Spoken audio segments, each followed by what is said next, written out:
Fuck. Neuronymous.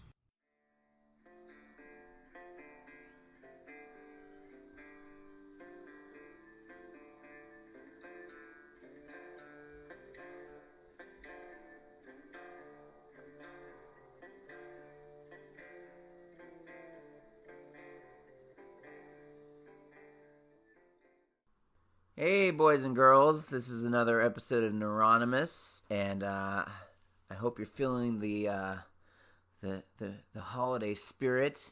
I am working. I'm on a lunch break right now, and thought I'd check in with everybody. Hopefully, everybody's gonna be has great plans for their holidays.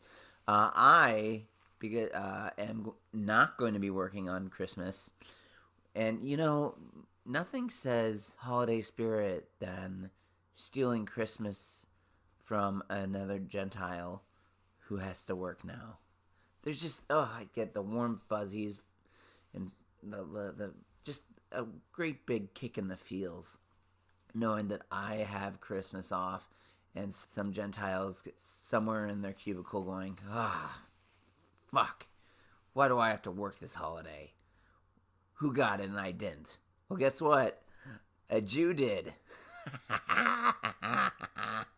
Anyway, so how is everybody doing? I hope everybody's doing great. I think I need to get a new phone case on my phone. My phone is starting to look like it, like while I was sleeping or taking a nap, it decided to go into an adult movie theater, and it came out, and it's just covered in schmutz and film, and I think I need to use a Clorox wipe or something. I don't know, but it looks pretty nasty. But this has been a really cool year. I mean, we still don't have a child, which that sucks. But I'm really glad that my wife and I this podcast is I never thought it was a dream until it became a reality. I know that sounds weird, but this has been an amazing experience, and I love doing it, and I love interviewing people. I asked a comedian, who I guess he's in the cities. I'm not going to mention names, but I asked him if he wanted to be on the show, and he goes, "Well, where are you at, and what's the comp?" And by comp, I'm assuming he refers to compensation, and to which I answer, there is no compensation. You do not get paid to be on the show. I do not have money to pay you.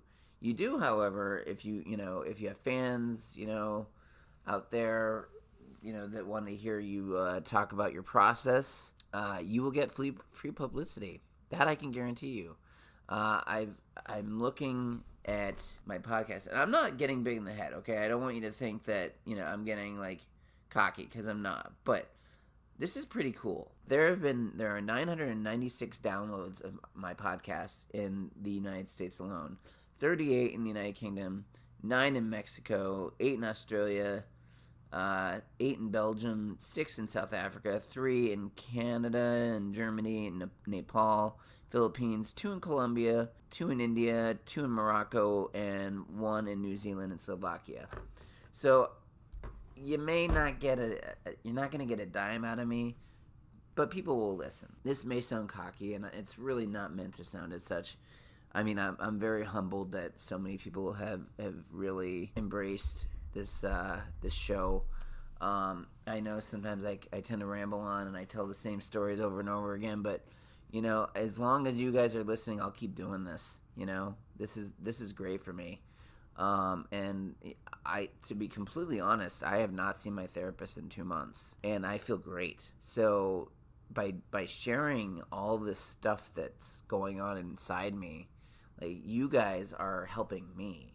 It's sort of like the 12-step program. You help me as much as I help you, And I hope that with some of the episodes that we've had, that people are less likely to hurt themselves, or maybe put down whatever substance they're using and rethink their life. I'm not arrogant enough to think that I have that kind of power, but I don't think it's a bad thing to hope that maybe I'm making a difference. Yeah, so I have a new friend out there. She's following me now. I met her through work. This is really cool. Like, I work from home, okay? And there are people on my team that are all over the nation, all right? And I have, like, lately just felt really isolated, just very, like, I don't know how to divide the day from, the work day from the home life, because there is no division. You when you get off of work, you go downstairs and there you are, and on top of that, there's really nobody that you can, like, you don't have a desk mate, there's nobody next to you in a cubicle next door or whatever you want to call it. I don't think they're really cubicles, they're just desks. But it's funny, like, I don't know how it happened, but, like, somehow, like, I found a really amazing new friend. Her name is Sarah. She really wants to hear my Minnesota accent, so I promised her I'd do it during one of our morning meetings, but I'll do it now. My Minnesota accent has actually gotten pretty big, I'm starting to call soda pop, because that's another Minnesota thing. Like, for a while I'd be like, in Omaha, I'd be like, yeah, I'll have a soda. In Omaha, I'd say I'll have a soda. And now it's, yeah, I'll have a pop. Yeah. So I don't really say you're darn tootin' or any shit like that. I really don't. But it's really weird. Like, I've become very Minnesotan in the sense that I can't say I've become nicer. I've probably become more angry. But at the same time, like, I feel like this is home. Like, for the longest time, I've talked about this in other podcasts, and once again, I'm doing it again. I'm talking about things I've talked about before. So if you don't like it, fuck yourself and deal with it. Anyway, I've felt just completely, for years living in Mankato, Minnesota, I've felt like displaced. I've just felt like I don't belong here. Like, I'm in the southern reaches of Minnesota, and, like, I'm 5 hours away from where I was brought up, and it's just a weird feeling. You just feel like, I don't know. I'll just be sitting there. I would just be sitting at my desk, and I'd be like, where am I right now? This isn't home, and now it is. Somehow in the last year or so, and I'm guessing it's because we got a house.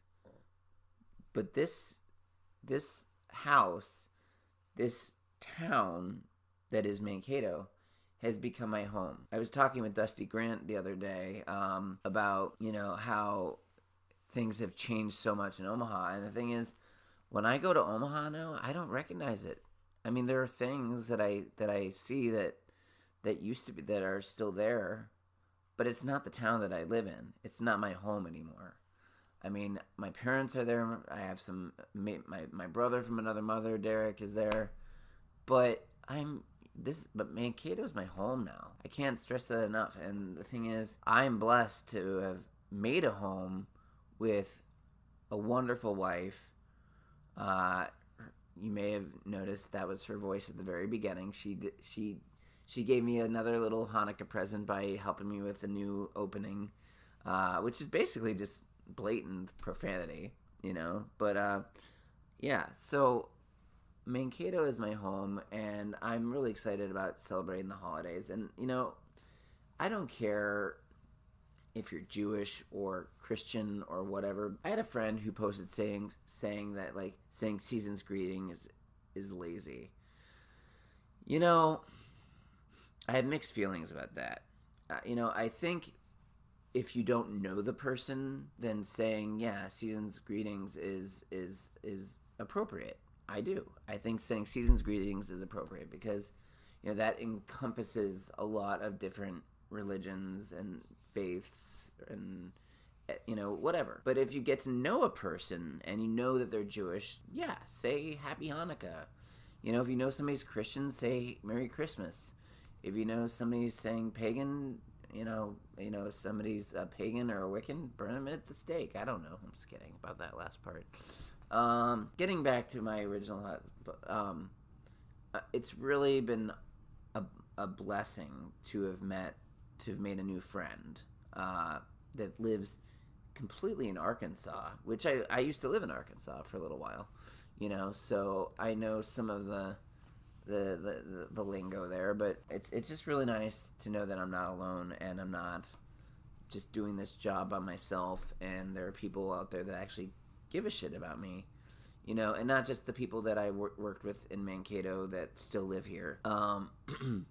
I'm really looking forward to this next year. We've got a lot of good guests coming on. I've got quite a few comedians scheduled. Hopefully we'll be getting some more musicians. I love music. I love talking about music. But yeah, I want to say season's greetings. Happy Hanukkah, Merry Kwanzaa. I know, belated Hanukkah. Happy Kwanzaa. I don't know how you say it, but I want, whatever you celebrate, I want you to have a happy and healthy one. And, we move through this life, and I don't think we just crash into each other. We're just people that just bump into each other. And the thing is, the fact that we can connect, I'm connecting. I'm hoping, I hope I'm connecting with you guys.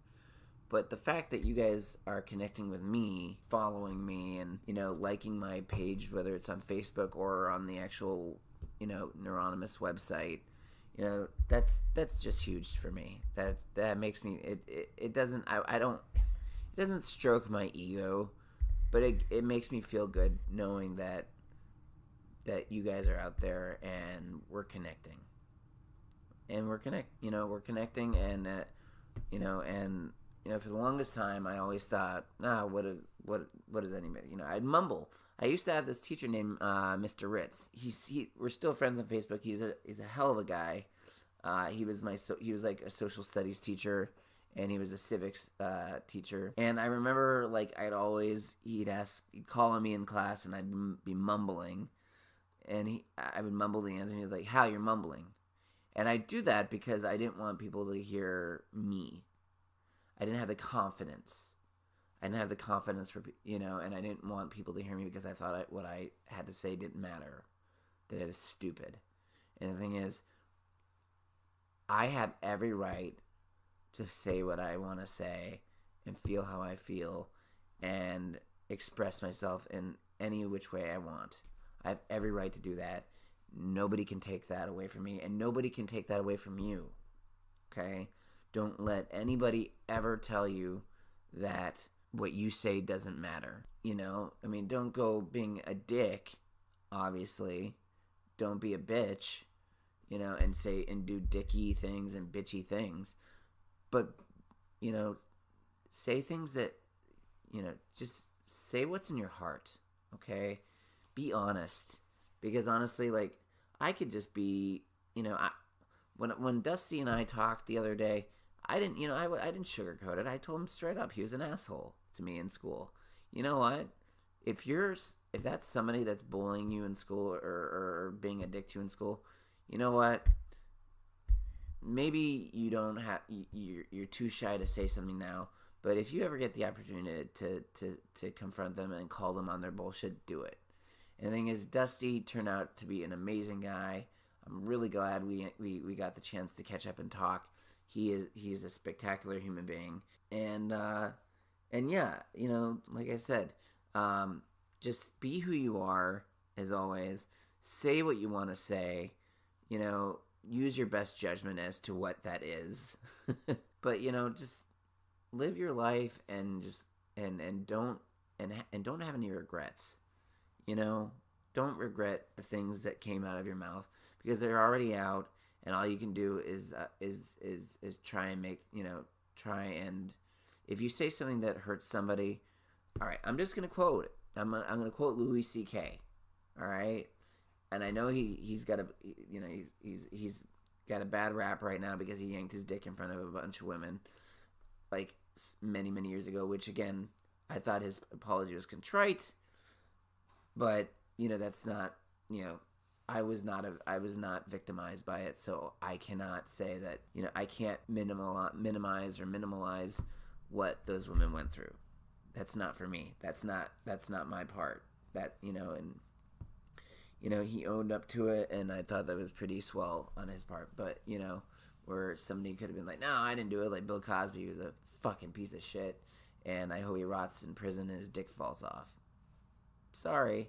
Put that, don't forget to put your spoon in the pudding. Yeah. Put your spoon in the pudding, and I hope it fucking disintegrates in the pudding. Bill Cosby. Creep. Anyway, I lost my train of thought. So, yeah. Getting back to Louis C.K., he once said something that I just thought was completely, just absolutely brilliant, and that was this. If you hurt somebody, you don't get to tell them that you didn't. Meaning, if you say something that offends somebody, it's not your place to say that, no, I didn't hurt you.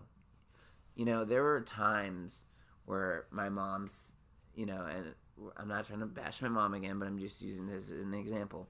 Like where my mom would say something really bad, like I'm sending you away, or we're your only friends, you don't have any friends, and years later she says, oh, that never happened. Well, you know what? It did happen.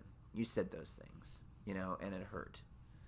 And being told that you're going to be sent to Boys Town, which I talked about with Trevor Lee. But if you wanted to send me to Boys Town, you had every right to do that, but you don't get to say that you didn't tell me that. If you've been somehow victimized, or somebody has said something to you that hurts you, you don't get to. If you said that, if you've done that to somebody, you don't get to say, no, I didn't do that. You don't know the hurt that you cause people. Some people are vocal about it. Some people are not vocal about it, and they internalize it, and it hurts. It gets them in the feels, and not in a good way. So anyway, this has been one long giant little rant, but my heart is in the right place when I say this. So, again, to quote Louis C.K., who again he did a terrible, unconscionable thing many years ago, but that doesn't mean somebody can't say something that's extremely wise, and that's, again, if you hurt somebody, you don't get to tell them that you didn't. To the person whose Christmas I ruined by taking their day, by taking the day off, I'm sorry, and I've got to own up to that, because, that means they're not going to get the time that they wanted with their family, and that's a really shitty thing I did on my part. But it's happened, it's done. All I can do is own up to it, And anything that you've done this year, we're almost to the end of it. I'm sure I think we have a couple more episodes left before the year ends. I think I got at least 2 more in me, and then we'll hit the ground running in 2019. But until then, enjoy the rest of your year and enjoy your holidays. Christmas, your Kwanzaa, your belated Hanukkah. Enjoy it, and as always, take it one day at a time, guys. Peace.